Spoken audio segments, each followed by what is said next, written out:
வணக்கம். அன்பார்ந்த குரு ஜோதிடம் நேயர்களுக்கு உங்கள் ஜோதிடர் ஜேஎம்எஸ் சந்திரமௌலியின் பதிவு.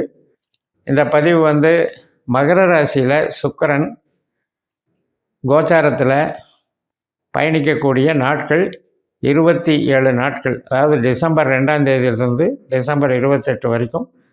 அந்த 27 நாட்களில் சூரிய நட்சத்திரம், சந்திர நட்சத்திரம், செவ்வாய் நட்சத்திரத்தில் போயிட்டுருக்கும்போது செவ்வாயினுடைய வக்கரகதியினுடைய பார்வையும் விழுகிறது. இதனுடைய பலன்கள் எப்படிங்கிறத பார்க்க இருக்கோம். இந்த பதிவு மகர லக்ன என்பவர்களுக்கு நம்முடைய மகரத்திலேயே சுக்கிரன் வரக்கூடிய பதிவு, வரக்கூடியதற்கான பலன்கள். இப்போ டிசம்பர் 2லேருந்து டிசம்பர் 28 வரைக்கும் 27 நாட்களில் சுக்கிரன் மகரத்தில் பயணிக்கிறார். 3 நட்சத்திரம் இருக்குது மகரத்தில்: உத்திராடம், திருவோணம், அவிட்டம். இந்த 3 நட்சத்திர ரீதியாக அவர் சஞ்சரிக்கும் போது என்ன விதமான விளைவுகள் ஏற்படுகின்றனன்னு பார்க்கலாம். நம்ம லக்னத்துக்கு 10ஆம் அதிபதியான தொழில் கிரகம் சுக்கிரன், 5ஆம் அதிபதியான குழந்தை, கலைகள், நம்முடைய மகிழ்ச்சி, இதையெல்லாம் குறிக்கக்கூடிய கிரகம் சுக்கிரன். அப்படிப்பட்ட ஒரு கிரகம் நம்ம லக்னத்தில் போகுது அப்படின்னால் கூட நட்சத்திர ஆற்றல் அப்படின்னு ஒன்று இருக்குது. இப்போ சர்க்கியூட் இருக்கு இல்லையா, 12 ராசி மண்டலங்களினுடைய டோட்டல் நீள்வட்ட பாதையினுடைய அந்த ஒட்டுமொத்த டிகிரிங்கிறது 360 டிகிரி. அதில் பாவ பகுப்புகளில் பார்க்கும்போது நமக்கு 4ஆம் இடத்துல மேஷராசிங்கிறது, 8ஆம் இடத்துல சிம்ம ராசிங்கிறது, 12ஆம் இடத்துல தனுசு ராசிங்கிறது சுக்கிரன் நட்சத்திரம் இருக்கிற ராசியாக இருக்குது. இந்த 4ஆம் இடம், 8ஆம் இடம், 12ஆம் இடம் என்பது நம்ம லக்னத்துக்கு ஆகாத ராசிகள். அதனால் சுக்கிரனுடைய பொட்டன்ஷியல் நமக்கு நல்ல தன்மையில் இல்லைங்கிறத நம்ம புரிஞ்சுக்கணும். அதுபோக எப்போ நமக்கு தொழில் கிரகம் 10ஆம் இடம் அதுக்குண்டான பவர் கொடுக்கும்னா சுக்கிரன் சுக்கிரனுடைய நட்சத்திரத்தில் இருக்கும்போது அந்த பவரை கொடுக்கும். அதே மாதிரி 2ஆம் இடம், 6ஆம் இடம், 10ஆம் இடத்துல இருக்கும்பொழுது அந்த பவரை கொடுக்கும். 2ஆம் இடம், 6ஆம் இடம், 10ஆம் பாவ உபநட்சத்திரங்களாக நம்ம ஜனன ஜாதகத்தில் நம்ம ஜாதகத்தை கணிக்கும் போது பாஸ்கர அஸ்ட்ராலஜி சிஸ்டத்தில் அது வந்திருந்தால் நமக்கு அது பலனை கொடுக்கும். இப்படியெல்லாம் நம்ம கணக்கெடுத்தால் தான் நமக்கு அந்த திசாபுத்தியில் இந்த கோச்சாரம் என்ன செய்யுங்கிறத பார்க்கலாம். இப்போ நமக்கு நடக்கிறது சுக்கிரனை பற்றி பார்க்குறோம் அப்படின்னா சுக்கிரனுடைய திசையோ புத்தியோ அந்தரமோ சுச்சமோ நடந்தால் பார்த்தீங்கன்னா உங்களுக்கு அது புரியும். அதே மாதிரி இப்போ செவ்வாய் பார்வை செய்கிறார் சுக்கிரனை.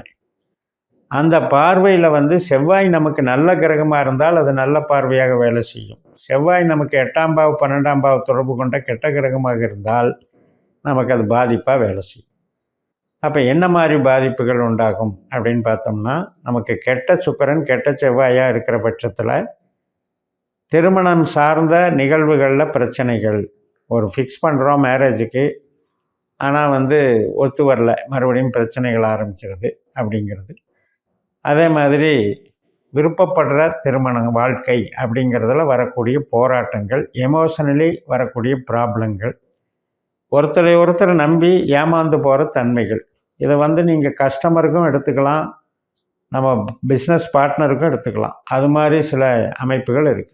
இதே நல்ல சுக்கிரன் நல்ல செவ்வாயாக நம்ம ஜனனஜாதத்தில் அமர்ந்திருந்தால் நமக்கு தொழில் பலம் நல்லா இருக்கும். அதுலேயும் IT line, consulting business, commission வகை பிஸ்னஸ்ஸு, இது சார்ந்த அமைப்புகளுக்கு நல்லாயிருக்கும். வளர்ச்சிகள் நல்லாயிருக்கும்.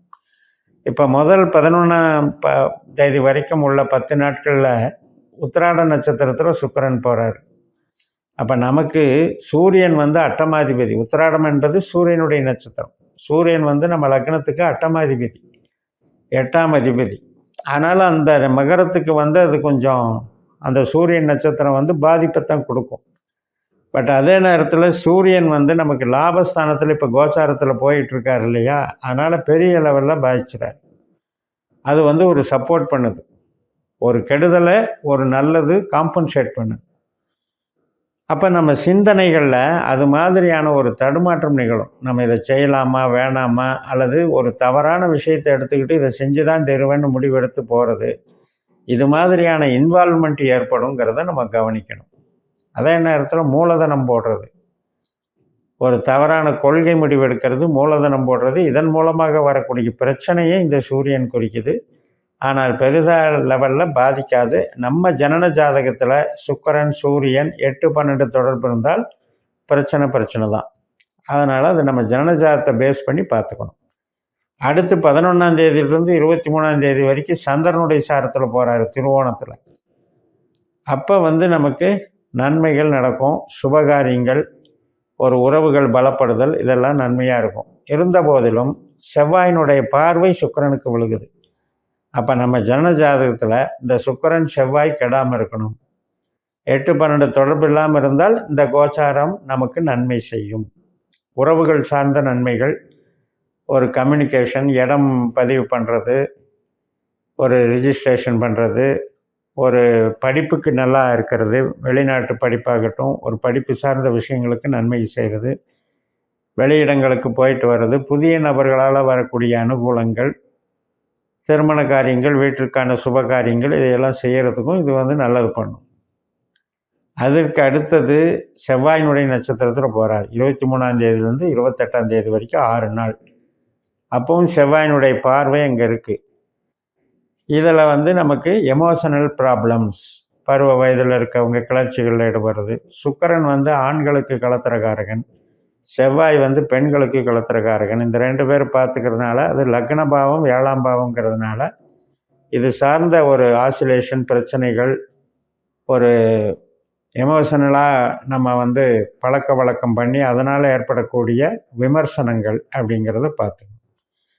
அதாவது அறிவு சார்ந்து திங்க் பண்ணுறதை விட கவர்ச்சி சார்ந்து திங்க் பண்ணுறதுக்கு இந்த 2 கிரகம் வேலை செய்யும். அதில் கொஞ்சம் கவனமாக இருக்கணும். இதெல்லாம் நமக்கு 8ஆம் பாவ 12ஆம் பாவ தொடர்பில் இந்த 2 கிரகம் இருந்தால்தான் அது ப்ராப்ளமாக முடியும். இல்லைன்னா சில பேருக்கு அது விருப்ப திருமணமாக அமைஞ்சிடும்.